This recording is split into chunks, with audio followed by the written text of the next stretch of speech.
Heading for John McKenna's house with the group from the Joe Mooney Summer School.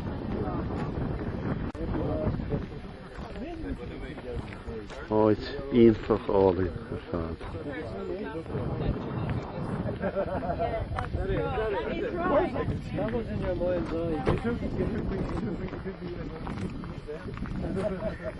I saw the commode, Nina.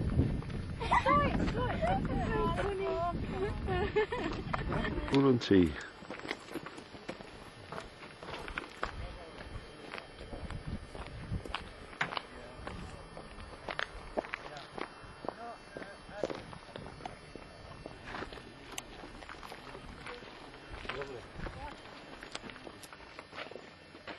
This is where he was born.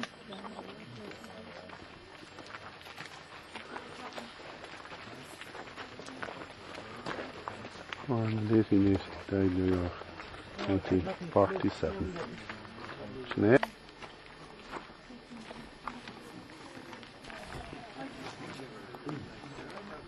Carol Davis Street, see Kirsten?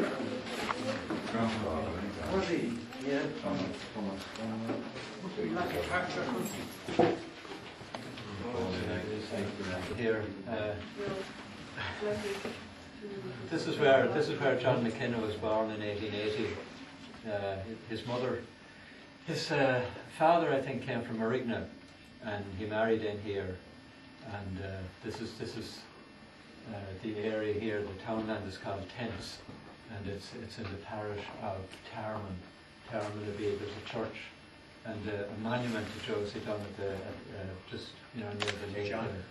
Eh? John. To John McKenna, yeah. He worked in the Arigna coal mines. I think I'm not sure if he was an actual coal miner. I think he worked in the office down there. He was a weighmaster for the Arigna mines at the time, and you can imagine, like in those days, just in the probably 1890s around. So you'd have to walk down to Arigna every day and back up again. Great training for a flute player. But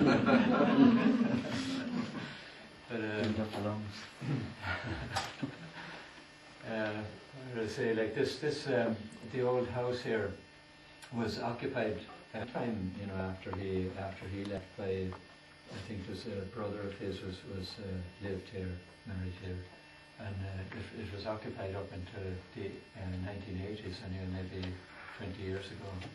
And the neighbours next door, they bought it then when the McKenna's moved out, and they bought the house and whatever bit of land goes with it. And later on, then the Gallaghers, old Mrs. Gallagher died there a few years ago, and her son Pat, I think he moved to live. I'm not sure where he's living now. Maybe in Drumshanbo probably in Drumshanbo. I know he worked in the ESB power station, and when the Arigna mines closed, they had enough coal to last the power station for about 3 years or so. But then the power station closed, and he was made redundant. And I'm not sure where he ended up. No, I haven't. I used to meet them when they were living here. I called up and see his mother, and I always remember his mother was a very, very nice person. She was very old, and she had a little dog, a terrier. And I come up here, before this visit, just to make sure that everything was okay. And I used to have to run the gauntlet with this little terrier. He'd hear me coming, and you just wouldn't know, how serious he was about his barking. Whether he could drive at me or not, but he always got away anyway. There was a John McKenna society formed, I think, in the 1980s, and Jose erected the monument to John McKenna down below in Tarman. And the next thing, a few years ago, I think they acquired the house, the old house here, because it was used by the Gallaghers just to to store turf, and that's what I used to be afraid of, you know, that I'd come up here and find the whole place full of turf, you know. So I wanted to be prepared for that, and that's why I came up a few days beforehand just to make sure. But no, it never was. I mean, they knew that the trip was taking place, and they were very careful, like to make sure they had the place cleaned out and all for us. They were very, very good now. But since the John McKenna Society has taken it over, they've been, you know, they wouldn't have any funds really. You know, it's a very small society.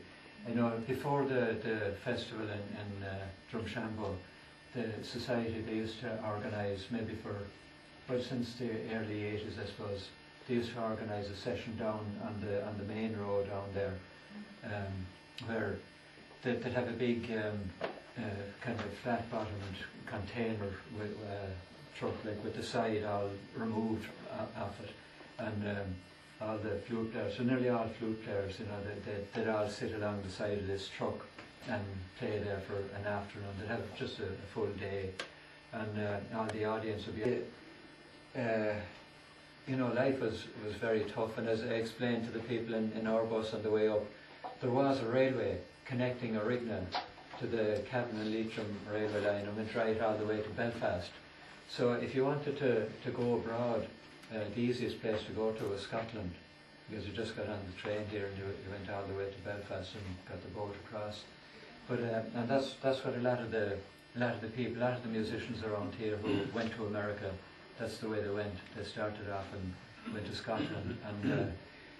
And John McKenna, he married a local girl here, and the next day they took the train and went off to Scotland, and they spent a couple of years over there. And a lot of the tunes that well, not a lot of them, I suppose, but some of the tunes that he plays, you know, they're obviously Scottish tunes that maybe he picked up when he was over there. But you know, they stayed there for a couple of years and then went off to America and lived the rest of their lives in New York. He had a few jobs, I think, before he ended up as in the fire department in New York. They had I think 8 or 9 children, and 6 of them survived. But his wife died when the eldest one was maybe only about 16 or so, and you know, they'd be from 16 down, and you know, things, you know, in the early 1900s, things were very, very difficult, and he had to give up his job to try and look after the family. And I suppose he had made some records before that. He played in a dance band with Larry Redigan and 2 others, I don't know. But what was the name of it? I can't remember. But he had started making records, and he had 78 records, and he made a whole lot of them. And he usually played with other people. I don't know, I think he ended up making about 60 sides, as they say, you know, one side of the record might be made with one person or couple, and the other side might be somebody else. But he ended up making a lot of records anyway, and playing music to try and support the family. All those records. I remember the first time I heard John McKenna, I was in Dublin, maybe in my 20s, and I don't know how long I was there, but I met these 2 people, John Brennan and John Egan, from 2 counties Sligo, people who were running a club, Church Street Club in Dublin. And John Brennan brought me out to his house one night, and he played these records for me. And I had just bought a tape recorder, and I had the tape recorder, so I taped them. And when I went back that night, well, it was kind of late that night, but I stayed up practically all night, and maybe the next night I played these records over and over and over again. I'd never heard anything like his style of playing, and I thought it was mighty. But I don't know, John McKenna, he died in 1947, as it says out there, and he was buried in New York. There are some of his descendants, I'm sure, still living, probably all in America. Well, his descendants would be all living in America, but there will be relatives of his, you know, around this area still. Any questions? Stay tuned. Yeah, which tune first? You know, I think, yeah, we play a few tunes anyway, here with the McKenna.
Susan Kunoch, Hach, John McKenna. Igna, a dullest jack, we Peggy Degnan.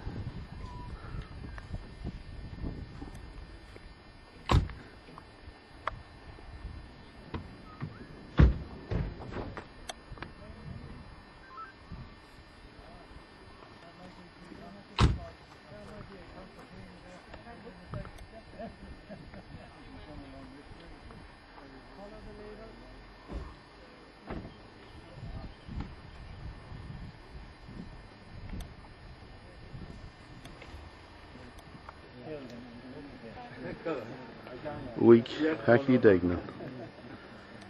Rugaway ní de fechadó agus fór bás in ní nóchadó.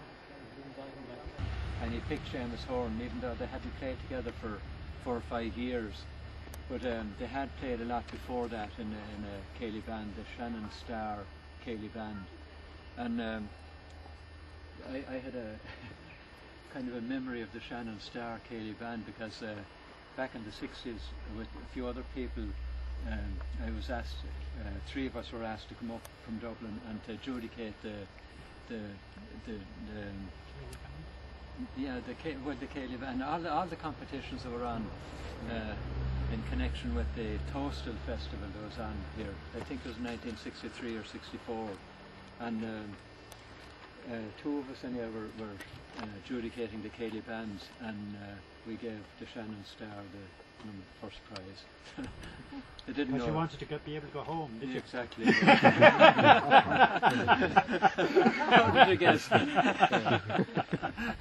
That's the first time. The first time I came across Josie McDermott as well. We'll be visiting Josie's home place later on. But he was involved in the ballad singing competition that day, and he also got first.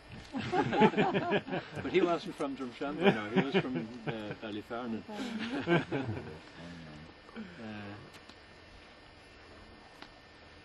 I don't know what else I could say about Paddy.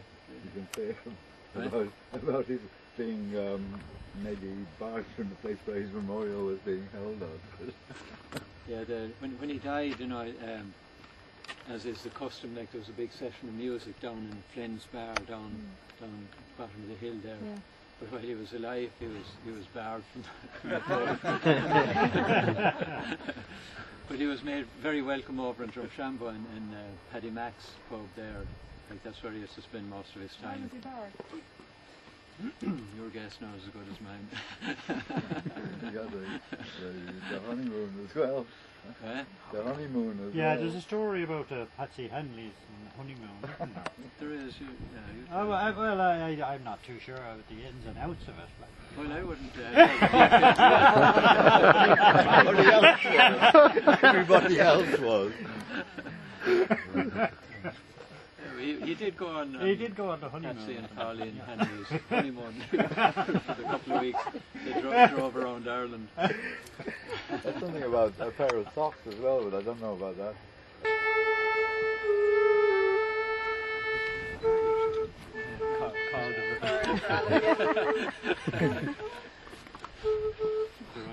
They're only 4 foot there. I think you have to have 5 5. Foot. So Alan says it.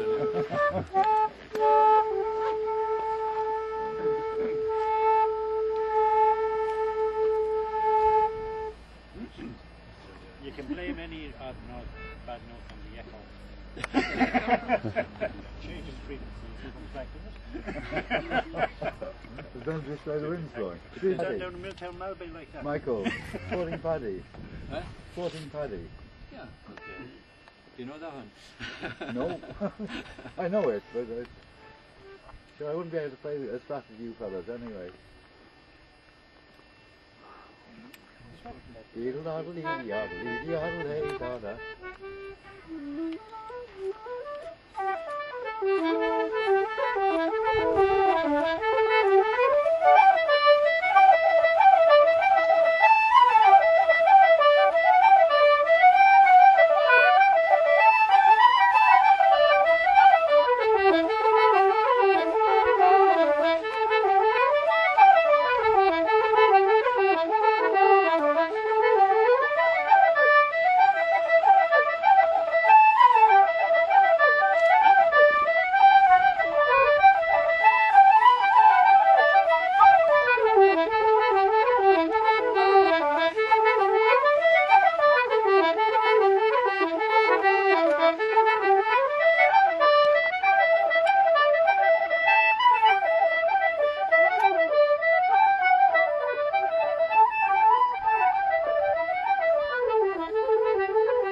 the tunes that he played would have been tunes that were played by John McKenna, because he idolised John McKenna.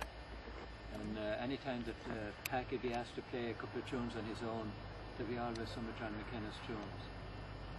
I remember him, you know, down at the side, he started to be always John McKenna's tunes. Sailor on the Rock, and one after. The Lady on the Island. No, that should be the other way around.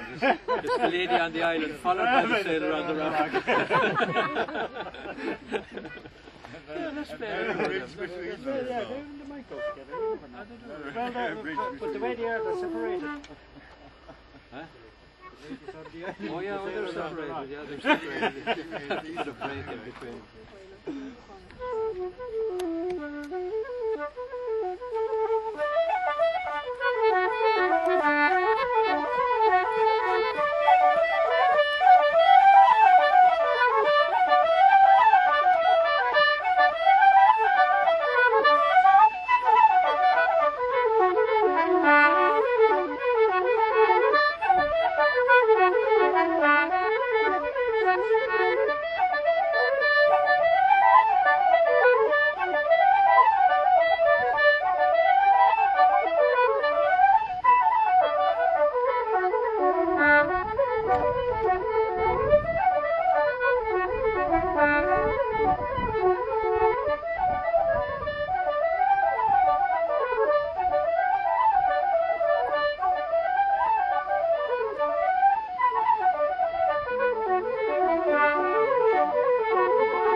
He was born in 1670 up in Norbert, in County Meath, and have a festival up there every year to commemorate him. And he died here, and they have a festival here in Keejo every year to commemorate him.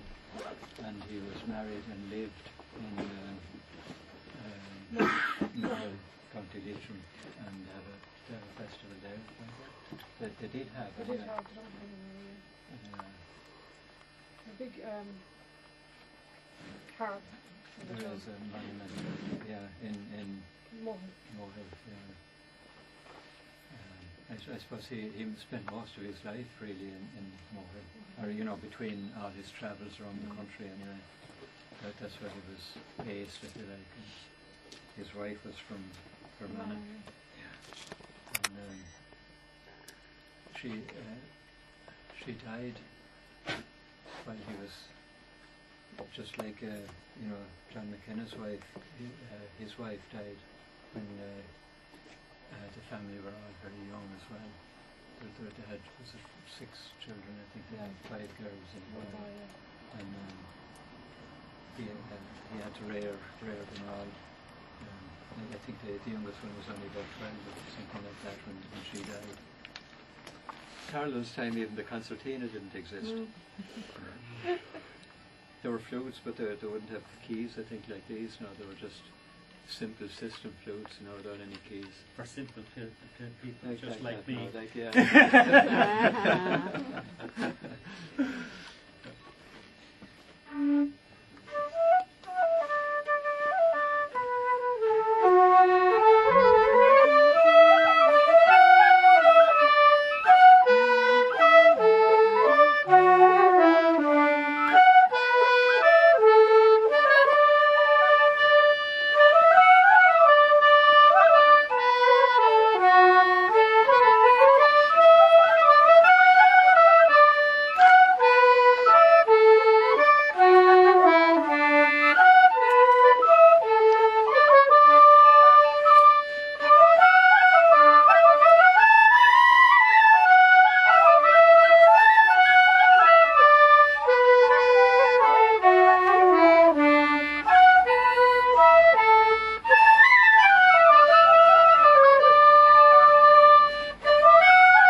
Have a look at the monument. Very farming.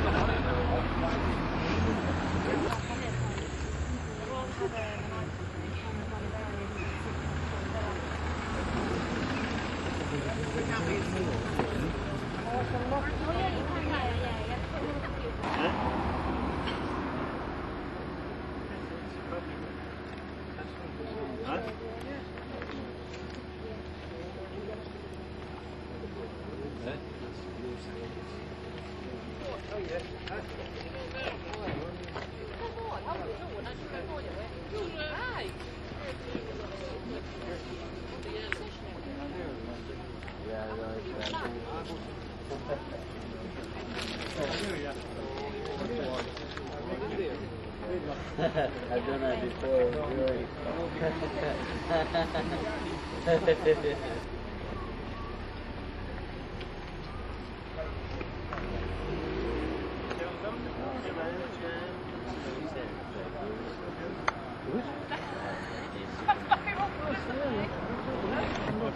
Just go, let's don't want to hear them.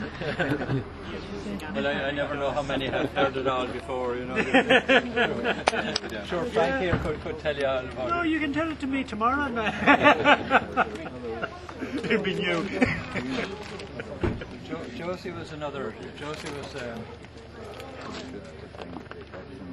person that a lot of us would have known. He was a great flute player. He was a great singer. Played the whistle. Played other instruments as well, like the trombone and things like that. He played in dance bands as well as playing traditional music. He played dance music. He played in a lot of different dance bands and Cayley bands and anything that was going. Josie was in. He liked all kinds of music. But maybe his first love was traditional music. But as far as we were concerned, that's what we knew about Josie anyway, was his interest in traditional music. He composed plays and they used to perform for the local drama groups. He composed a lot of plays. Even though Josie was like O'Carolan, he was blind. He used to work in the forestry, and whatever chemicals they use in the forestry, apparently they got on his face at some stage, and he ended up anyway going blind over a period of time. And but you know, that I suppose made him concentrate more on the flute playing and the singing, and I suppose he needed to, you know, to make a living, because his parents died when he was still fairly young, and he was an only child, but he was a very likeable person, and you know, people didn't mind coming, collecting him, bringing him off, you know, to wherever they were playing, and he was a great addition in any band. Like he could turn his hand to anything. He was very good at composition and you know, doing harmonies and all that, like without really any training as such. It was all self-taught. He lived on his own for most of his life. Even though this is Roscommon here, when you go out a little bit of the road, you cross the border into County Sligo, and he lived maybe a mile further on in County Sligo. But if you were writing to him, you'd have to write to County Roscommon, Ballyfarren and County Roscommon. But this would be his postal district. Josie, he made a record as well. I don't know, again, it's probably available from some of those places on the internet. It's back out on CD. Is it out? There's a Josie recording I bought it last year. Yeah. On CD? Yeah. Oh yeah. And where can you buy it? I bought it in one of the record shops in Dublin, like across the net, right? Yeah. Oh yeah, I think in fact, yeah, that was issued fairly recently, yeah, in the last number of years. Eh? Darby's Farewell, yeah. That's the when he made it, it was just a tape, a cassette tape. But yeah, it's out on CD. I should have remembered that now. And he appears on there are a couple of people made video tapes of him as well. And I remember one year we were down here And whoever lives in the post office there came over, and he had a whole lot of these videotapes. And a lot of us bought videotapes that we didn't know existed, you know. You can still, they still had a few 2 Huh? years ago now. Eh? They had a few 2 years ago. 2 years ago. So, you know, there might be one left still.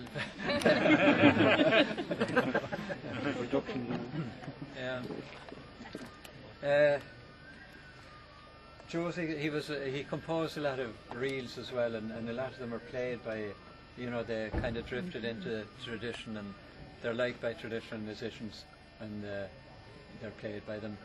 He composed songs. They're the words of one of the songs, or one of the verses of the songs there. What else can I say about Josie? He travelled around the country a bit. He used to go to all the flackyolds, and he used to compete in competitions as well. And he won, forget the years now, but he won the flute 1 year. He won the whistle. He won the miscellaneous instruments. He never won the ballad singing, and I think that was the one regret he had. One of the regrets he had. He often came second, but he never actually won it. You know, not unlike the Toastal competition in Drumshanbo. He had the wrong adjudicators, I think. As I told you over that, you know, when he sang in the competition there were a few of us from Dublin adjudicating, and we gave him first prize. But he didn't get it at the flat. More to the side here.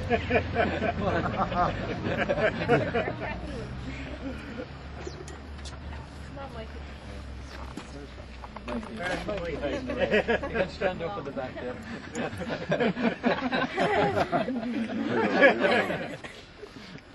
I wouldn't do it. That's all over.